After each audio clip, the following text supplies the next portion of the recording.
American ब्राह्मण breeder association की तरफ से भेजी गई जो ए एकरमैन की किताब अमेरिकन ब्राह्मण के मुताबिक ब्राह्मण नस्ल का नाम कब और कहाँ से आया, तारीख में इसका किसी किस्म का कोई वाज़े इशारा मौजूद नहीं। ठोस शवाहिद 1850 के करीब मिलते हैं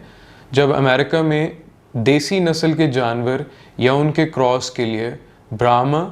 ब्राह्मण या ब्रेमर जैसे अल्फाज अखबारात और दीगर कागजात पर नमूदार होना शुरू हुए। तारीख के मुताबिक 1835 में देसी नस्ल के 2 सांड और 4 गाय मिस्र से अमेरिका दरामद किए गए, जिनका रंग और नस्ल क्या था किसी को मालूम नहीं। 1849 में तुर्की में तैनात अमेरिका के एग्रीकल्चर एडवाइज़र को तुर्की के सुल्तान ने इंडियन बैलों की एक जोड़ी तोहफे में दी, जिसे वो अमेरिका ले आए और उनसे क्रॉस ब्रीडिंग स्टार्ट की। 1854 में रिचर्ड बैरो को उनकी खिदमात के एतराफ़ में ब्रिटिश सरकार की तरफ से 2 या 4 इंडियन बैल तोहफे में दिए गए, जिन्हें वो अमेरिका ले आए और उनसे क्रॉस ब्रीडिंग स्टार्ट की। इन बैलों से पैदा होने वाले बच्चों या उनकी प्रोजनी को बैरो ग्रेड ब्राह्मण्स बोला जाने लगा और 1875 तक ये बैरो ग्रेड ब्राह्मण्स पूरे अमेरिका तक फैल चुके थे। 1878 तक क्रॉस ब्रीडिंग की वजह से